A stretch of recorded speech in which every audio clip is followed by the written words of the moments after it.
سحری اور افطاری اذان سے کریں یا وقت سے؟ سحری اور افطاری کا تعلق اذان سے ہے یا وقت دیکھ کر سحر و افطار کرنا چاہیے؟ وقت سے اس کا تعلق ہے، اذان سے نہیں ہے۔ اذانیں بعض دفعہ غلط ہو جاتی ہیں۔ بعض اہل حدیث حضرات یہ کرتے ہیں کہ سورج ابھی آدھا غروب ہوتا ہے تو وہ اذانیں دے کے سب کا روزہ توڑوا دیتے ہیں، خراب کر دیتے ہیں۔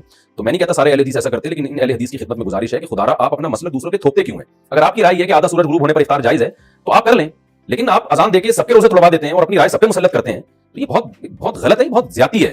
نہیں، آپ اختلافی آپ ایک مسئلہ ہے تو اس میں اپنی رائے زبردستی ٹھوس کیوں رہے ہیں آپ دوسرے کے اوپر؟ بعض دفعہ ایسے ہوئے ہیں واقعات کہ کسی اہل حدیث کی مسجد سے اذان ہی پہلے ہو گئی، ان سے پوچھا کہ تو کہہ رہے ہیں ہمارے مسلک میں اور یہ حدیث کی روشنی میں جائز ہے، حالانکہ ایسا نہیں ہے حدیث سے۔ آپ کی ایک رائے ہے، آپ نے حدیث کی ایک تشریح کی ہے، تو اس تشریح کی وجہ سے آپ کی رائے ہے نا، تو آپ اپنی رائے دوسری کی رائے پہ مت تھوپیں مت اس کو۔ تو اس لیے اگر کسی نے اذان سن کے روزہ افطار کر لیا اور بعد میں دیکھا کہ ٹائم ابھی داخل نہیں ہوا تھا تو اس کا روزہ ٹوٹ گیا، اس کو قضا کرنی پڑے گی۔ اور اگر پتا تھا اس کو کہ روزے کا ٹائم ابھی شروع نہیں ہوا، سورج مکمل غروب نہیں ہوا ہے، پھر بھی اس نے اذان سن کے روزہ توڑ دیا تو پھر کفارہ بھی لازم ہوگا اس کے اوپر۔ تو اس لیے اذان کے بجائے نا جو سحر افطار کے جو ٹائم کے جو جدول ملتے ہیں، نقشے ملتے ہیں، ان کو دیکھا کریں اور اس سے بھی احتیاطاً 2 منٹ بعد روزہ کھولیں۔ یہ جو حدیث میں آتا ہے کہ جلدی افطار کا ہمیں حکم ہے، تو بالکل ایسا ہی ہے، لیکن جلدی کا مطلب یقین تو ہو کہ سورج غروب ہو گیا ہے۔ تو یہ جو نقشے ہمیں ملتے ہیں جن میں سورج غروب ہونے کا ٹائم لکھا ہوتا ہے، یہ احتیاطی ٹائم ہوتا ہے، یقینی نہیں ہوتا، یعنی 100% اس پہ یقین نہیں ہوتا، لہذا اس میں کم از کم 2 منٹ کی احتیاط لازمی کیا کریں۔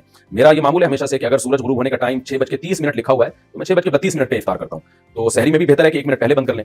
تو اس لیے اس میں احتیاط کے پہلو کو پر عمل کرنا چاہیے۔ ہاں، اگر آپ نے کئی بار تجربے کے بعد دیکھ لیا کہ ہماری مسجد کی اذان صحیح ٹائم پہ ہوتی ہے، جو غروب آفتاب کا ٹائم لکھا ہے اس سے 2 منٹ بعد ہوتی ہے، تو پھر آپ اذان پہ افطار کر لیں۔ میں جہاں رہتا ہوں یہاں ہم نے مؤذن کو پابند بنایا ہوا ہے کہ بھائی جو غروب آفتاب کا ٹائم ہے، جو ایگزیکٹ ٹائم ہے نا، اس سے 2 منٹ کے بعد آپ نے اذان دینی ہے، تو وہ دیتے ہیں اس طرح، پھر ہمیں اطمینان ہوتا ہے کہ اذان صحیح ٹائم پہ ہو رہی ہے، تو پھر آپ اذان پہ افطار کر سکتے ہیں۔